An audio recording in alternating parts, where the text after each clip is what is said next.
So let's look at how to do two different kinds of problems involved with what we call gas stoichiometry. Gases are different from everything else because they can expand and contract, and there are four different things we can measure about them. Solids and liquids are much less complex than that in mathematics. First, we start with Avogadro's hypothesis from back in 1811, and he used the law of combining volumes. That was his starting point, to state that equal volumes of two different gases at the same temperature and pressure will contain equal numbers of molecules. Thus, if we know how many moles of gases react, that is, if we have a balanced equation and we're working with gases, and the temperature and pressure are the same both before and after the reaction, we know that the volume ratio of those gases, product reactant, is the same as the mole ratio. So when we read a balanced chemical equation, we're not only reading the mole ratio, we're also reading the volume ratio if the temperature and pressure are the same of the gases involved. So for example, we have 2 moles of hydrogen gas reacting with 1 mole of oxygen gas to form 2 moles of steam at the same temperature and pressure. It would be 2 volumes, 2 liters say, of hydrogen gas will react with 1 liter of oxygen gas to form 2 liters of steam. Let's look at this equation. Pentane reacts with oxygen gas completely to form carbon dioxide and water vapor. And this is the balanced chemical equation I'm sure you see. Now, we have a problem here. At 500 Kelvin and 1 atmosphere pressure, 1.5 liters of pentane is mixed with 15 liters of oxygen gas. We're saying they're all gases at the time.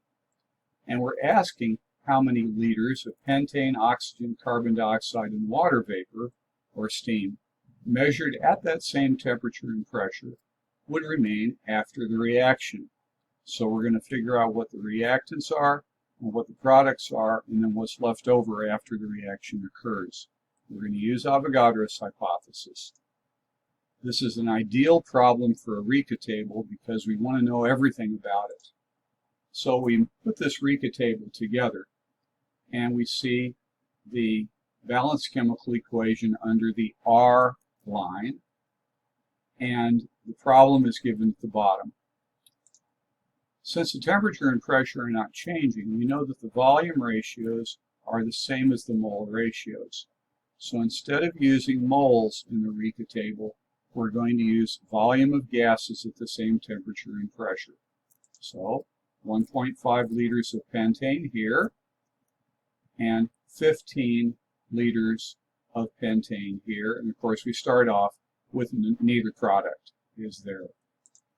Now, we know that 1.5 liters of pentane will require 8 times that number of liters of oxygen. And 8 times 1.5 would be 12. And so we look here and we see that we're losing all the pentane in the reaction. We're only losing 12 liters of the oxygen gas. We will produce 5 times 1.5 liters of carbon dioxide and 6 times 1.5 liters of the steam, or 7.5 liters of carbon dioxide and 9 liters of steam. And you can go ahead and double check those calculations on your calculator. Well, what's left at the end? Because that's the question that we ask. Well, we've used all the pentane. We have not used all of the oxygen, and we have the liters of product. And so we simply add these numbers together, each column, to see what remains. There's no pentane left. There's 3 liters of oxygen, so that's in excess. And there's 7.5 liters of carbon dioxide and 9 liters of steam.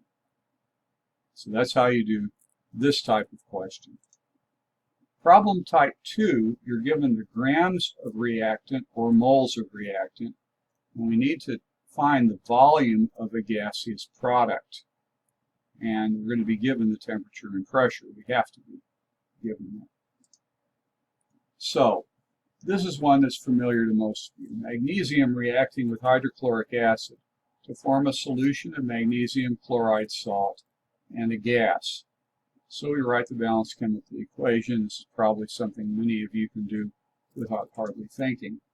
And we see that there's 2 moles of hydrochloric acid required for every mole of magnesium, which produces 1 mole of magnesium chloride in solution and 1 mole of hydrogen gas. So the problem is given here. 4.8 grams of magnesium mixed with 500 millimoles of hydrochloric acid. How many millimoles of the 2 products would be formed? What would be the excess reactant? How much would be left over?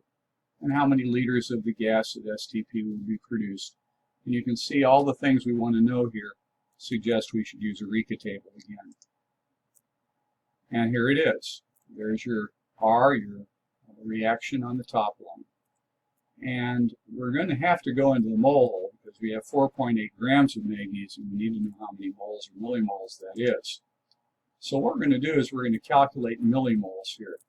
And it's 4,800 milligrams times 1 millimole per 24 milligrams. We're dividing 4,800 by 24. And we get 200 millimoles of magnesium. And we have 500 millimoles of hydrochloric acid. And we're starting with no product. When we look at that, and we see what we need to use up one of these reactants. The hydrochloric acid moles is going to be twice the magnesium moles. And so you just multiply 2 by 200 and you get 400 millimoles of hydrochloric acid needed for the 200 millimoles of magnesium. Well, we're going to lose all of the magnesium then. And it tells us that the hydrochloric acid is in excess and the magnesium is the limiting reactant. We then look over on the product side, and since the relationship here is 1, 1, 1, we're going to produce 200 millimoles of magnesium chloride solution and 200 millimoles of hydrogen gas. So then we add up the table, each column, and we are left over with no magnesium, 100 millimoles of hydrochloric acid, and then 200 millimoles of magnesium chloride and hydrogen are left over. That's our product. How many liters of the gas at STP will be produced? Because we've got 200 millimoles. Well, we know what the solution is for that. The milliliters of hydrogen produced will be the 200 millimoles. We know the 22.4 milliliters of any gas will be 1 millimole of that gas at 0 degrees Celsius and 1 atmosphere of pressure. So we just have to multiply by 22.4 milliliters per millimole, and we get 4,480 milliliters. We're working with 2 sig digs here, so we change that to 4.5 liters. And that would be the answer, full answer to the question that was asked.